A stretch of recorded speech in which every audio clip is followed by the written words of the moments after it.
Hi everyone, study with श्रद्धा पे आप सभी का एक बार फिर से स्वागत है। तो चलो हम लोग फिर से ब्लैक बुक 2026 के new edition English vocab series को कंटिन्यू करते हैं और एकदम सुपर इजी ट्रिक्स के साथ सभी वर्ड्स को लर्न करते हैं। हम जितने भी वर्ड्स को लर्न करेंगे ये मोस्ट रिपीटेड क्वेश्चन है, यानी डिफरेंट डिफरेंट गवर्नमेंट एग्जाम में कई बार रिपीट हुए हैं। इसलिए वीडियो को मिस मत करना और एंड तक जरूर देखना। तो हमने ब्लैक बुक का सबसे पहला topic top 201 word substitution ask in SSC exam को स्टार्ट किया हुआ है, जिसमें हमारे टोटल 200 वर्ड्स दिए गए हैं, जिसमें 1 से लेके 20 तक के वर्ड्स को हम पार्ट 1 और पार्ट 2 में पढ़ चुके हैं। अगर आप पार्ट 1 और पार्ट 2 को नहीं देखे हैं तो आपको चैनल के प्लेलिस्ट में वीडियो मिल जाएंगे, आप वहां से जाके पार्ट 1 और पार्ट 2 को देख सकते हैं। तो आज की क्लास में हम उसके आगे के नेक्स्ट वर्ड को कंटिन्यू करने वाले हैं। तो चलो बिना किसी देरी के हम लोग सेशन को स्टार्ट करते हैं। तो आज का हमारा पहला वर्ड है यानी 21 फास्टेडियस। यहाँ पे देखिए फास्टेडियस को ब्रेक करो फास्ट और टीडी में। अब देखिए फास्ट जो यानी बहुत ही फास्ट हो, स्मार्ट हो, टीडी यानी जो साफ सुथरा रखता हो। तो फास्टेडियस को आप कैसे रिलेट करेंगे? एक ऐसा पर्सन जो अपने रूम को बहुत ही साफ सुथरा करता हो, यानी अगर उसके रूम में कोई चीजें गिर जाता हो तो उसे वो तुरंत क्या करता है, अरेंज कर देता है। तो जो हर चीज में परफेक्शन चाहता हो, छोटे-छोटे डिटेल्स को नोटिस करता हो और आसानी से सैटिस्फाई ना होता हो, उसे हम क्या कहते हैं? फास्टिडियस कहते हैं। For example, my sister is very fastidious about her room that even a small change irritates her. जैसे मैं अपनी फ्रेंड्स को क्या बोल सकती हूँ, यहाँ पे फास्टिडियस बोल सकती हूँ, क्योंकि आप देख सकते हैं ये अपने रूम को कितना साफ कर रही है। अगर कुछ भी गिरता है तो उसे तुरंत साफ सुथरा कर देती है। तो ये हमारी क्या हो गई? फास्टिडियस हो गई। देन हमारा नेक्स्ट है आइकोनोक्लास्ट। अब देखिए आइकोनोक्लास्ट हमारा कैसे साउंड कर रहा है? I can no class. Clause, यहाँ पे क्लॉस को रिलेट करो जैसे हमारे समाज में होता है अपर क्लास लोअर क्लास, तो यहाँ पे उसी क्लॉस की बात की गई है, क्योंकि यहाँ पे देखिए क्या है? रिवाज तोड़ने वाला। आइकनोक्लॉस्ट का मतलब होता है रिवाज तोड़ने वाला। तो आइकनोक्लॉस्ट हमारा कैसे साउंड कर रहा है? आई कैन नो क्लास, यानी जो पुरानी सोच वाली क्लास को नहीं मानता हो, यानी जो पुराने रीति रिवाजों को तोड़ दे उसे हम क्या कहते हैं? आइकनोक्लॉस्ट कहते हैं। जो ओल्ड बिलीफ को तोड़ दे, जो आउटडेटेड ट्रेडिशन को चुनौती दे, वही होता है आइकनोक्लास्ट। इसका एग्जाम्पल देखें तो doctor B R Ambedkar was an iconoclast because the he challenge the tradition caste system and fought against social discrimination. तो यहाँ पे जो हमारे भीमराव अंबेडकर जी हैं, यहाँ पे हम इन्हें क्या कह सकते हैं? तो ये हमारे एक आइकनोक्लास्ट हैं, क्योंकि इन्होंने समाज में बहुत सारे कास्ट सिस्टम जैसे हो गए, तो अनेक प्रकार के सिस्टम को इन्होंने तोड़ा था। तो ये हमारे क्या हो गए? आइकनोक्लास्ट हो गए। देन हमारा नेक्स्ट है इनफॉलिबल। अब देखिए इनफॉलिबल इसका मतलब होता है कभी गलती ना करने वाला। तो इनफॉलिबल को ब्रेक करो इन प्लस फॉल। अब आपको हमने बताया था अगर कहीं की भी किसी भी वर्ड्स के स्टार्टिंग में ए आ जाता है या फिर आईएन इन आ जाता है तो इसका मतलब क्या होता है? नॉट होता है। तो यहाँ पे देखिए इन का मतलब क्या हो जाएगा? नॉट हो जाएगा। और फॉल का मतलब होता है गिरना या फिर गलती करना। तो फॉल मतलब गलती करना, इन मतलब नॉट, यानी जो गलती को कभी ना करे उसे हम क्या कहेंगे? कभी गलती ना करने वाला। तो यहाँ पे इनफॉलिबल का मतलब हो जाएगा जो कभी गलती ना करे। तो जो कभी गलती ना करे उसे क्या कहेंगे? इनफॉलिबल। तो आप इसकी ट्रिक क्या पकड़ेंगे कि इन प्लस फॉल, फॉल मतलब गलती, इन मतलब ना करे, तो जो गलतियों को कभी ना करे उसे हम क्या बोलते हैं? Infallible. For example, no human is infallible, everyone makes mistakes. तो हमारा जो ह्यूमंस होते हैं, जो मनुष्य होते हैं, वो इनफॉलिबल नहीं होते हैं, यानी वो कभी ऐसा कभी नहीं हो सकता कि कोई भी इंसान हो और कभी गलती ना करे। तो हमारा इंसान क्या है? वो इनफॉलिबल नहीं है। लेकिन देखिए यहाँ पे द कैलकुलेटर सीम्स इनफॉलिबल, जो हमारा कैलकुलेटर होता है ये कभी भी गलती नहीं करता, तो इसे हम क्या बोल सकते हैं? इनफॉलिबल। लेकिन जो इंसान है इसे हम इनफॉलिबल नहीं बोल सकते। तो यहाँ पे इनफॉलिबल को आप इस ट्रिक के साथ लर्न करेंगे। देन हमारा नेक्स्ट है मिस एंड ट्रोप। मिस एंड ट्रोप मतलब होता है मानव देसी। अब आप इसे ब्रेक करो मिस एंड ट्रोप, तो देखिए यहाँ से स्टार्टिंग से मिस लेंगे और बीच से हमारा क्या हो जाएगा? एंट्रोप। तो आपको हमने पहले भी बता रखा है कि एंथ्रोप मतलब होता है ह्यूमन और मिस मतलब होता है यहाँ पे देखिए इसका अपोजिट। तो जैसे मिस मतलब याद करना तो इसका अपोजिट आप क्या लेंगे हेट। तो यहाँ पे एंथ्रोप मतलब मानव, मिस मतलब नफ़रत करना, इसका अपोजिट। तो जो मानव से नफ़रत करे उसे हम क्या कहते हैं? मानव दोषी कहते हैं। जैसे इसका एग्ज़ाम्पल यहाँ पे देख सकते हैं जो गली के शर्मा अंकल हैं, जब यहाँ पे बच्चे उनके पास जाते हैं तो वो उनको चिल्ला के वहाँ से भगाते हैं। इसका मतलब ये क्या है कि बच्चों से प्रेम नहीं करते तो इन्हें हम क्या बोल सकते हैं? इन्हें हम मिसएंथ्रोप बोल सकते हैं यानी मानव द्वेषी। देन हमारा नेक्स्ट है ओलिगोर्ची। ओलिगोर्ची को यहाँ पे ब्रेक करो। देखिए ओली ओली से यहाँ पे ओलिगो को यहाँ पे ओनली से रिलेट करेंगे और यहाँ पे देखिए लास्ट में आर्ची। आर्ची का मतलब होता है शासन करना या फिर रूल करना। तो ओलिगो ओलिगो को हम कैसे रिलेट करेंगे? ओलिगो को आप रिलेट करेंगे ओनली। हम जानते हैं ओनली मतलब क्या होता है? केवल। तो यहाँ पे ओनली मतलब क्या हो जाएगा? कुछ और आर्ची मतलब शासन। तो यानी जो कुछ लोगों का शासन होता है उसे हम क्या कहते हैं? ओलिगार्ची कहते हैं, जिसका हिंदी मीनिंग होता है अल्पतंत्र। तो यहाँ पे आप कैसे रिलेट करेंगे? स्टार्टिंग के ओलिगो से आप रिलेट करेंगे ओनली यानी फ्यू और लास्ट के आर्ची। आर्ची का मतलब शासन, यानी जब कुछ लोगों को जो शासन होता है उसे हम क्या बोलते हैं? ओलिगार्ची। तो यहाँ पे आप इसका एक एग्जाम्पल ले लेते हैं। जैसे मान लीजिए आपके कॉलेज में 1000 स्टूडेंट हैं, लेकिन वहाँ पे जब भी कोई हमारा इवेंट आता है कॉलेज में तो कोई भी इलेक्शन होता है, तो वहाँ पे जो 3-4 ही स्टूडेंट होते हैं वही हमारे वहाँ पे भाग लेते हैं। बाकी जो 95 स्टूडेंट बचते हैं वो भाग नहीं लेते। तो जो 4 से 5 स्टूडेंट भाग कर रहे हैं, वो हमारे क्या हो गए? ओलिगोर्ची हो गए। यानी जो कुछ लोगों का जहाँ पे भाग कर लेते हैं, कुछ लोग जहाँ पे रूल करते हैं उसे ही हम क्या कहते हैं? ओलिगार्ची कहते हैं। तो यहाँ पे देखिए जब किसी देश या संस्था पर कुछ पावरफुल लोग मिलकर शासन करते हैं तो उसे हम क्या कहते हैं? ओलिगार्ची। हमारा नेक्स्ट है ओमनीसिएंट। अब देखिए ओमनीसिएंट को रिलेट कीजिए। ओम से यहाँ पे क्या हो जाएगा? ओम। और जब भी ओम आता है तो हम किसे कहते हैं? ओम नमः शिवाय, यानी हम भगवान को याद करते हैं। तो हम जानते हैं कि जो हमारे ईश्वर होते हैं वो सब कुछ जानते हैं, यानी वो क्या होते हैं? सर्वज्ञानी होते हैं। तो आप यहाँ से इसे कैसे रिलेट करेंगे? ओम से ओम हो गए यानी भगवान, सेंस मतलब जो सब कुछ जानते हैं। तो जो भगवान है वो हमारे पास्ट, फ्यूचर सब कुछ जानते हैं, तो वो इन्हें भगवान को हम क्या बोलते हैं? ओमनीसिएंट बोल सकते हैं। जैसे ये हमारे इसका एग्जाम्पल क्या हो गए? जो महाभारत के हमारे लॉर्ड कृष्णा थे, ये इन्हें हम क्या बोल सकते हैं? ओमनीसिएंट बोल सकते हैं। क्यों? क्योंकि इन्हें पहले से ही पता था कि हमारे युद्ध का परिणाम क्या होने वाला है, कौन हारेगा, कौन जीतेगा, इन्हें सब कुछ पता था। तो ये हमारे क्या हो गए? ओमनीसिएंट हो गए। यानी जो हमारे गॉड हैं, वो हमारे क्या हो गए? ओमनीसिएंट, जिन्हें पहले से ही सब कुछ पता होता है। देन हमारा नेक्स्ट है क्रोनोलॉजी। तो क्रोनोलॉजी को ब्रेक कीजिए। क्रोस यहाँ से देखिए क्रोनो और क्रोनो को रिलेट कीजिए क्लॉक से और यहाँ पे लॉजिक का मतलब यहाँ पे हो जाएगा लॉजिकल अरेंजमेंट। तो क्लॉक का मतलब यहाँ पे टाइम होता है। तो देखिए कॉल कॉल क्लॉक का यहाँ पे कॉल जैसे हमारा होता है भूतकाल, भविष्यकाल। तो यहाँ पे क्रोनोलॉजी यानी काल क्रम। तो क्रोनोलॉजी का मतलब यहाँ से क्या हो जाता है? कॉल क्रम। घटनाओं में इवेंट्स को टाइम के ऑर्डर में अरेंज करना ही हमारा क्या होता है? क्रोनोलॉजी। इसका एग्जाम्पल ले सकते हैं। जैसे हमारे यहाँ सबसे पहले हम होली को सेलिब्रेट करते हैं, देन हम नवरात्रि को सेलिब्रेट करते हैं, देन हम दिवाली, उसके बाद हम क्रिसमस को। तो इसका आप अपनी लाइफ से अगर कंपेयर करना चाहें तो सबसे पहले आप अपने स्कूल में जाते हैं, स्कूलिंग करते हैं, उसके बाद 10th को पास करते हैं, 12th को पास करते हैं, फिर कॉलेज में जाते हैं, देन उसके बाद आप जॉब की तैयारी करते हैं, फिर आपकी जॉब लगती है, फिर आपकी मैरिज होती है एंड सो ऑन। तो इस तरह से जो आपकी लाइफ का सर्कल चल रहा है, इसे भी हम क्या कह सकते हैं? क्रोनोलॉजी। तो क्रोनोलॉजी का मतलब होता है कालक्रम, यानी घटनाओं को टाइम के ऑर्डर में अरेंज करना ही क्या है? क्रोनोलॉजी। देन हमारा नेक्स्ट है इनकॉरिजिबल। अब देखिए इनकॉरिजिबल को ब्रेक कीजिए। यहाँ से हमारा इन हो गया, कॉरिजिबल मतलब यहाँ पे करेक्ट। तो इन से यहाँ पे इन और कोरिजिबल को हम कैसे रिलेट करेंगे? करेक्ट से। तो यहाँ पे देखिए करेक्ट मतलब होता है सुधारना। अब आपको हम बताए थे अगर किसी भी वर्ड के स्टार्टिंग में ए आ जाए या फिर इन आ जाए तो उसका मतलब क्या होता है? नॉट। और यहाँ पे इन का मतलब क्या हो गया? नॉट हो गया। अब करेक्ट, करेक्ट मतलब सही। तो यहाँ पे या क्या हो जाएगा? जो कभी ना सुधार सके, जो कभी ना सुधार सके उसे हम क्या बोलते हैं? असंशोधनीय। करेक्ट, करेक्ट के आगे इन आ गया यानी नॉट हो गया, जिसे हम कभी ना सुधारा जा सके वो हमारा क्या होता है? इनकॉरिजिबल। यानी जो करेक्ट ना हो सके उसे क्या कहते हैं? इनकॉरिजिबल। तो आप इसका एग्जाम्पल ले सकते हैं। जैसे ये देखिए यहाँ पे क्या है? The teacher called him incorrigible because he kept cheating even after being punished. तो यहाँ पे जो टीचर है इसको हमेशा पनिश करते हैं, इसको चीटिंग के लिए हमेशा पनिश करते हैं, लेकिन ये फिर भी क्या करता है, चीटिंग करता है। तो ये जो टीचर है इसे क्या घोषित कर दिए हैं, इनकॉरिजिबल। तो ये हमारा यहाँ से क्या हो गया, इनकॉरिजिबल यानी असंशोधनीय, जिसे कभी भी ना सुधारा जा सकता। देन हमारा नेक्स्ट हो गया इनसॉल्वमेंट। अब इनसॉल्वमेंट को ब्रेक कीजिए, इन और यहाँ से देखिए सॉल्व से हमारा सॉल्व।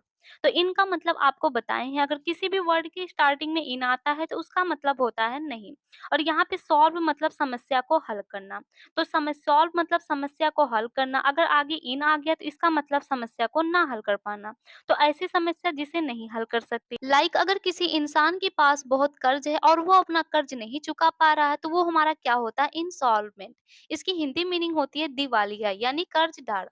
तो आप इसको कैसे रिलेट करेंगे, इन प्लस सॉल्व, जो सॉल्व ना कर पाए क्योंकि नॉट आ गया स्टार्टिंग में इन, तो जो सॉल्व ना कर पाए यानी जो कर्जे को ना चुका पाए वो हमारा क्या होता है, दिवालिया। देन हमारा नेक्स्ट है लेक्सिकोग्राफर। तो ग्राफर को हमने पहले भी पढ़ रखा है, कहाँ पे पढ़ा था, कार्टोग्राफर में, जिसका मतलब होता है ड्रॉ करना। तो यहाँ पे देखिए लेक्सिको को आप रिलेट करेंगे कलेक्शन ऑफ वर्ड यानी शब्दों, भारी भरकम वर्ड। तो यहाँ पे आप लेक्सिको को ऐसे रिलेट करेंगे यानी कलेक्शन ऑफ वर्ड यानी शब्दों का समूह। और ग्राफर मतलब यहाँ पे लिखने वाला, बनाने वाला। तो यहाँ से हमारा लेक्सिकोग्राफर क्या हो जाएगा, डिक्शनरी को लिखने वाला। तो आप लेक्सिको देखिए, देखने में ही बहुत ही डिफिकल्ट लग रहा है, तो आप यहाँ से रिलेट करेंगे भारी भरकम वर्ड यानी कलेक्शन ऑफ वर्ड हमारा लेक्सिको, और ग्राफर मतलब लिखने वाला, बनाने वाला। तो जो हमारी डिक्शनरी को लिखता है उसे ही हम क्या कहते हैं, लेक्सिकोग्राफर। तो जैसे यहाँ पे आप देख सकते हैं ये ऑक्सफोर्ड डिक्शनरी ऑफ इंग्लिश है। देन हमारा नेक्स्ट है एनार्चिस्ट। अब यहाँ पे देखिए, सबसे पहले हम आपको एक वर्ड बताए थे, तो वहां पे हम क्या बताए थे, ऑर्ची। तो ऑर्ची में ए का मतलब होता है नो, और ऑर्ची मतलब यहाँ पे शासन करना। तो जहाँ पे कोई शासन ना हो यानी नो रूल नो गवर्नमेंट, उसे हम क्या कहते हैं, एनार्ची कहते हैं। बट यहाँ पे देखिए हमारा क्या है, एनार्चिस्ट। तो इसे ब्रेक करेंगे, ए से हमारा नहीं हो गया और यहाँ से आर्ची।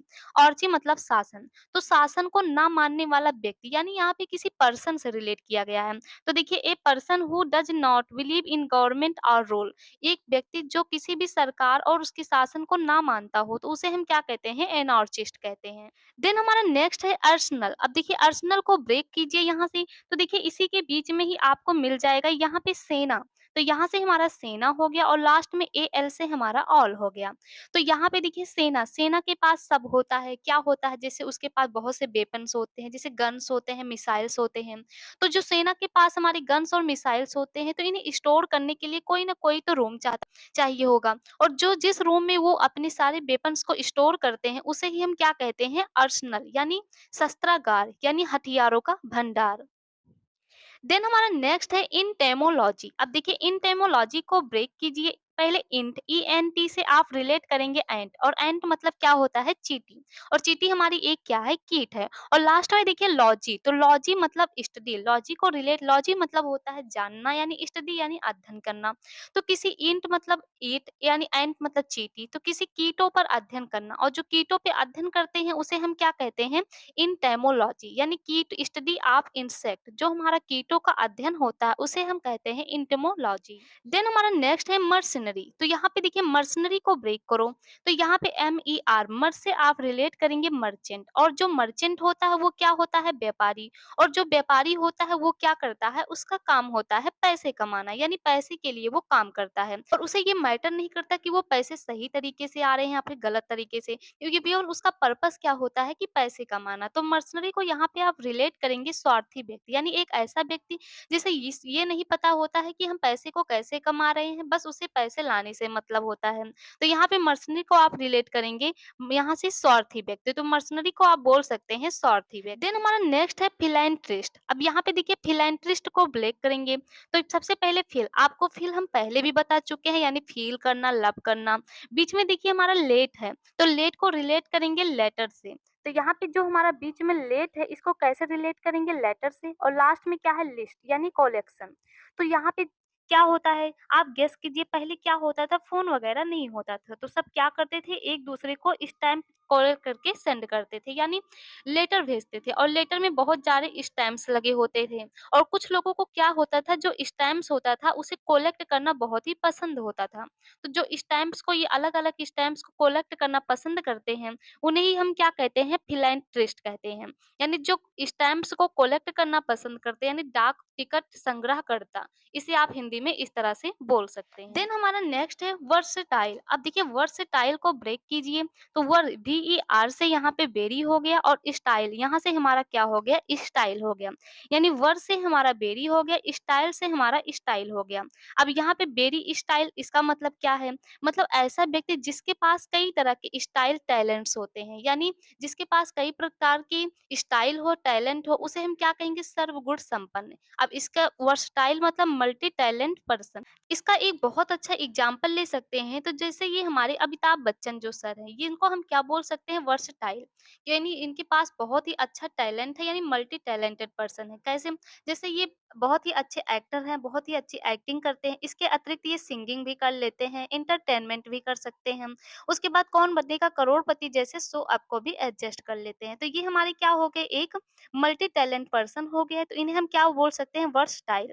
तो आप ट्रिक क्या लर्न करेंगे यहाँ से, वर्ड से वेरी, स्टाइल से स्टाइल, यानी जिसके पास बहुत सारा स्टाइल हो, बहुत सारा टैलेंट हो, उसे हम क्या बोलते हैं, सर्वगुण संपन्न। देन हमारा नेक्स्ट है आल टूरिस्ट। अब देखिए आल टूरिस्ट को आप यहाँ पे ब्रेक करेंगे, आल प्लस ट्रस्ट। स्टार्टिंग के एल से आल हो गए, उसके बाद ट्रस्ट से यहाँ पे ट्रस्ट। तो आल मतलब होता है सब, ट्रस्ट मतलब होता है सच्चा, जो सबके लिए सच्चा हो, जो बिना सेल्फिश के दूसरों की मदद करता हो, उसे हम क्या कहते हैं, आल्टूरिस्ट कहते हैं। सो आपको हम एक पहले भी वर्ड बता चुके थे, तो क्या बताए थे, फिलैंथ्रोपिस्ट। तो वहां पे इसका मतलब क्या होता था, परोपकारी। देखिए आप इसमें कंफ्यूज मत होइएगा, जो फिलैंथ्रोपिस्ट होता है वो हमारा होता है समाज से रिलेटेड, यानी जो समाज में हमारा किसी एक दूसरे की परोपकारी करता है। लेकिन यहाँ पे हमारा क्या है, सेल्फिश। आप इसका एक कोड क्या लर्न करेंगे, निस्वार्थ, जो बिना किसी स्वार्थ के दिल से किसी के लिए हेल्प करता है, तो उसे क्या कहते हैं, आल्टुरिस्ट। जैसे हमारे रतन टाटा सर इसके एग्जाम्पल हो जाते हैं, इन्हें हम क्या कह सकते हैं, अल्टुरिस्ट, क्योंकि उन्होंने अपनी कमाई का बड़ा हिस्सा चैरिटी और पब्लिक वेलफेयर में लगाया था। तो ये हमारे क्या हो गए, एक अल्टुरिस्ट हो गए। देन हमारा नेक्स्ट है अमेच्योर। अब यहाँ पे देखिए अमेच्योर को ब्रेक करेंगे, ए उसके बाद स्टार, लास्ट में क्या है, मेच्योर, यानी यहाँ से मेच्योर यानी मेच्योरिटी। जो इंसान किसी पार्टिकुलर स्किल या प्रोफेशन में अभी एक्सपर्ट लेवल तक नहीं पहुंचा हो, यानी अभी सीखने की स्टेज में हो, उसे हम क्या कहते हैं, अमेच्योर, यानी नौसिखिया, शौकीन व्यक्ति जो अभी सीख रहा हो। इसका एक एग्जाम्पल जैसे हो सकता है, ये हमारे क्या है, एम एस धोनी। तो ये हमारे क्रिकेट बहुत ही अच्छे प्रोफेशनल क्रिकेटर हैं, लेकिन क्या स्टार्टिंग से ही एक प्रोफेशनल क्रिकेटर थे, नहीं, ये बाद में हुए हैं। तो सबसे पहले ये क्या रहे होंगे, एक अमेच्योर यानी शौकीन व्यक्ति रहे होंगे। देन हमारा नेक्स्ट है एम्बीडेक्स्ट्रस। अब यहाँ पे देखिए एम्बीडेक्स्ट्रस, तो यहाँ पे आप रिलेट करेंगे एमबी, एमबी से आप यहाँ पे बाई। अब देखिए बाई का मतलब बाइसिकल, और जो हमारी बाइसिकल होती है उसमें कितने व्हील्स होते हैं, 2 व्हील्स होते हैं। और यहाँ पे डेस्क से आप लर्न करेंगे डेस्क, यानी जिसपे हम बैठ के स्कूल में पढ़ते हैं। तो यहाँ से रिलेट करेंगे, बाय से हमारा बाइसिकल हो गया, यानी जिसमें 2 पहिए होते हैं, डेस्क मतलब डेस्क। तो देख सकते हैं ये जो लड़का है डेस्क पे बैठ के अपने दोनों हाथों से लिख रहा है, यानी दाहिने दोनों हाथों से काम करने वाला, जो दोनों हाथों से काम करता है उसे हम क्या कहते हैं, एम्बीडेक्स्ट्रस कहते हैं। तो जो दोनों हाथों से काम कर सके वही हमारा क्या हो गया, एम्बीडेक्स्ट्रस। और आप इसका रिलेट कैसे करेंगे, एमबी यानी बाई, बाई से बाइसिकल, बाइसिकल में 2 पहिए, डेस्क से डेस्क। जब डेस्क पे बैठ के हम दोनों हाथों से काम करते हैं तो उसे हम कहते हैं एम्बीडेक्स्ट्रस। देन हमारा नेक्स्ट है बायोग्राफी। अब यहाँ पे देखिए बायोग्राफी को ब्रेक करेंगे, बायोग्राफी। तो बायो का मतलब होता है जीवन यानी लाइफ, यानी किसी के लाइफ के बारे में। ग्राफी मतलब लिखना होता है, आपको हम पहले भी बता चुके हैं। तो किसी के जीवन के बारे में लिखना वो हमारा क्या होता है, एक बायोग्राफी यानी जीवनी होता है। तो biography is a life story written by someone else, और ये जो बायोग्राफी होता है किसी दूसरे व्यक्ति के द्वारा रिटन किया जाता है। तो आप बायो प्लस ग्राफी से लर्न करेंगे बायोग्राफी। देन हमारा नेक्स्ट है कैलीग्राफी। अब देखिए यहाँ पे कैलीग्राफी, तो कैलीग्राफी को आप ब्रेक करेंगे तो यहाँ पे कैली, और कैली को रिलेट करेंगे काली से। और यहाँ पे ग्राफी, ग्राफी मतलब होता है लिखना। तो गेस कीजिए पहले सब क्या करते थे, यानी कोई काली स्याही होती थी और उससे डिफरेंट डिफरेंट स्टाइल में वर्ड्स को लिखते थे। तो ये हमारा क्या हो गया, कैलीग्राफी हो गया। यानी कैलीग्राफी का मतलब होता है सुलेख। तो पहले के समय में लोग काली से लेकर, काली स्याही से लेकर डिफरेंट डिफरेंट राइटिंग में कई वर्ड्स को लिखते थे। तो यहाँ से ये हमारा हो गया कैलीग्राफी। तो यहाँ से सुंदर और कलात्मक ढंग से लिखने की कला। तो रिलेट कैसे करेंगे? कैली से काली हो गया, ग्राफी से लिखना, यानी काली स्याही से अनेक प्रकार की स्टाइल में लिखना ही हमारा कैलीग्राफी सुलेख होता है। देन हमारा नेक्स्ट है सो फर। तो यहाँ पे देखिए सो मतलब शो अप करना और फर मतलब फरारी। जैसे हमारे जो बड़े-बड़े लोग होते हैं, बिज़नेसमैन लोग होते हैं, वो क्या करते हैं, उनके पास बड़ी-बड़ी गाड़ियाँ होती हैं, जैसे मर्सिडीज़ हो गया, बीएमडब्ल्यू हो गया। तो वो क्या करते हैं, उसके लिए एक ड्राइवर, प्रोफेशनल ड्राइवर रखते हैं और उन्हें एक सैलरी देते हैं। तो एक ऐसा व्यक्ति जो किराए पर कार चलाने की नौकरी करता है, उसे हम क्या कहते हैं? शोफर कहते हैं। तो आप इसे रिलेट कैसे करेंगे? शो से हमारा शो अप हो गया, फर से हमारा फेरारी।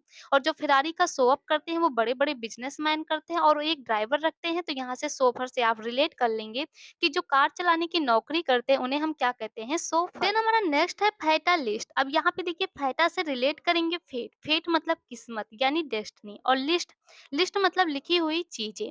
तो यहाँ पे जो एक ऐसा व्यक्ति जो मान लेता है कि किस्मत में जो लिखा होगा वही होगा, तो उसे हम क्या कहते हैं? फैटालिस्ट यानी भाग्यवादी।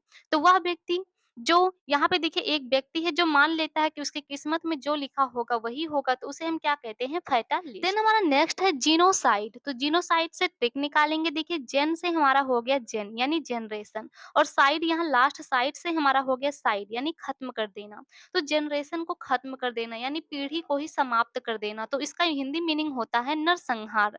तो आप इसे रिलेट कैसे करेंगे? जन से हमारा जनरेशन, साइड यानी हटा देना, खत्म कर देना। तो जब जनरेशन को ही हम खत्म कर दें तो उसे कहते हैं नरसंहार। इसका एक बहुत ही अच्छा एग्जाम्पल ले सकते हैं आप हिस्ट्री का। जैसे हिटलर क्या था, एक जेविश कम्युनिटी को पूरी तरह से खत्म कर दिया था, तो जी हमारा वो क्या था? जेनोसाइड था यानी नरसंहार था। देन हमारा नेक्स्ट है ग्रेगरियस। अब यहाँ पे देखिए ग्रेग को रिलेट करेंगे यहाँ से गैंग, ग्रुप, गेदर, यानी ऐसे लोग जिन्हें गैंग पसंद है। जैसे ग्रेगर को गैंग पसंद है, तो जो लोग मिलनसार होते हैं यानी झुंड में रहने वाले लोग होते हैं, तो उन्हें हम क्या कहते हैं? ग्रेगरियस हैं। तो आप यहाँ ग्रेग से रिलेट करेंगे गैंग, और जो गैंग में रहना पसंद करे यानी झुंड में रहना पसंद करे उसे कहते हैं ग्रेगरियस। देन हमारा नेक्स्ट है नोस्टेल्जिया। तो यहाँ पे इसका मतलब होता है पुरानी यादों में खो जाना। तो इसको लर्न कैसे करेंगे? नोस्टेल्जिया, तो यहाँ से रिलेट करेंगे स्टार्टिंग के नो से नो यानी नहीं, और यहाँ पे देखिए बीच में स्टॉल यानी स्टॉल, स्टॉल मतलब दुकान। तो इसको आप ऐसे रिलेट करेंगे। जैसे मान लीजिए आप जब छोटे थे, तो जब आप अपने दादी नानी के घर जाते थे, तो वहां पे क्या होता था? आपको 10-5 रुपए मिलते थे, और आप उसको लेकर एक दुकान पे जाते थे। और आप जब बड़े हो गए हैं, तो आप जब अपने दादी नानी के घर जाते हैं, तो देखते हैं वो स्टॉल बंद हो गया। तो आप स्टॉल को देख के पुरानी यादों में खो जाते हैं और सोचने लगते हैं कि जब हम छोटे थे तो ऐसे करते थे। तो यानी नो स्टॉल, नो स्टार से आप लर्न करेंगे नो स्टॉल्जिया यानी पुरानी यादों में खो जाना। देन हमारा नेक्स्ट है ओमनीपोटेंस। अब यहाँ पे देखिए ओमनीपोटेंस, इससे पहले भी आपको हम एक वर्ड बता चुके थे ओमनीसिएंट, जहाँ पे सर्वज्ञानी यानी ओम से ओम नमः शिवाय से आपको लर्न कराए थे भगवान। सेंस मतलब जानना, जो सब कुछ जानता हो, सर्वज्ञानी। तो ऐसे ही यहाँ पे ओमनीपोटेंस है। अब देखिए इसको ट्रैक करेंगे यहाँ पे, तो ओ से हमारा ओम हो गया यानी भगवान, ओम नमः शिवाय यानी ऑल एवरीथिंग सब कुछ। और पोटेंस का मतलब होता है पोटेंस, पोटेंशियल पावर यानी शक्ति। तो एक ऐसा इंसान जिसके अंदर बहुत ज्यादा शक्ति हो, तो वो हमारे कौन होते हैं? भगवान होते हैं। हम जानते हैं भगवान के पास बहुत शक्ति होती है यानी सर्वशक्तिमान। तो ओम से रिलेट करेंगे भगवान, पोटेंस का मतलब शक्ति, यानी जिसके पास बहुत ज्यादा शक्ति हो वो ओमनी पोटेंस होता है यानी सर्वशक्तिमान होता है। तो यहाँ पे बोल सकते हैं जिसके पास सारी शक्तियाँ हो, God is omnipotence. Then हमारा नेक्स्ट है प्लूटोक्रेसी। अब यहाँ पे देखिए प्लूटोक्रेसी को लर्न करेंगे। प्लूटो, स्टार्टिंग के प्लूटो से प्लूटो, यानी प्लूटो से हम प्लेनेट, और जो प्लेनेट पे हमारे कौन जा सकते हैं? जो रिच लोग होते हैं वही प्लेनेट पे जा सकते हैं। और क्रेसी का मतलब होता है शासन यानी जो रूल करते हैं। तो यहाँ पे देखिए प्लूटो, प्लूटो से प्लेनेट, और प्लेनेट पे रिच लोग जा सकते हैं। तो ये रिच से हमारा हो गया अमीर, रूल से शासन, यानी अमीर लोगों की शासन को हम क्या कहते हैं? प्लूटोक्रेसी कहते हैं। तो एक government run by rich people, वो हमारे क्या होते हैं? प्लूटोक्रेसी। देन हमारा नेक्स्ट है पोस्ट ह्यूमस। अब देखिए इसको लर्न कैसे करेंगे? पोस्ट ह्यूमस, तो पोस्ट का मतलब होता है बाद में, ह्यूमस मतलब इंसान। इंसान। तो एक इंसान है जिसकी डेथ हो जाती है और डेथ के बाद उसे जो अवार्ड दिया जाता है, जिससे उसे सम्मानित किया जाता है, उसे क्या कहते हैं पोस्टोह्यूमस यानी आप पढ़े होंगे मरणोपरांत। तो आप इसे रिलेट कैसे करेंगे? पोस्ट का मतलब बाद में, ह्यूमस मतलब इंसान। एक ऐसा इंसान जिसकी डेथ हो जाती है, तो उसके बाद जो उसे पुरस्कार दिया जाता है, उसे कहते हैं मरणोपरांत। तो देखिए मृत्यु के बाद होने वाली चीज़, उसे क्या कहते हैं? पोस्टोह्यूमस। इसका एक एग्ज़ाम्पल लेते हैं, तो जैसे हमारे जो विक्रम बत्रा सर थे, उन्हें परमवीर चक्र दिया गया था। जब कब? जब उनकी डेथ हो गई थी। तो उसे हम क्या कहेंगे? पोस्टोह्यूमस कहेंगे। और इनके ऊपर एक मूवी आई थी शेरशाह, तो ये हमारा इसके ऊपर क्या हो गया? पोस्टोह्यूमस यानी मृत्यु के बाद जो भी चीज़ होता है, उसे हम कहते हैं पोस्टोह्यूमस। देन हमारा आज के सेशन का लास्ट वर्ड है रिक्लूस। तो यहाँ पे देखिए इसको कैसे रिलेट करेंगे? रिक्लूस। तो री से हमारा हो गया रह और क्लोज से हमारा क्लोज हो गया। क्लोज मतलब बंद, रह मतलब रहना, यानी जो बंद जगहों में रहता हो, जिसे एकांत पसंद हो, यानी रिक्लूस मतलब एकांतवासी, जिसे एकांत में रहना पसंद हो, उसे कहते हैं रिक्लोस, रिक्लोज यानी बंद होकर रहना। तो a person who lives alone and avoids other people, एक पर्सन जो अदर लोगों को अवॉइड करता हो और अकेले रहना पसंद करता हो, उसे क्या कहते हैं? रेक्लूस।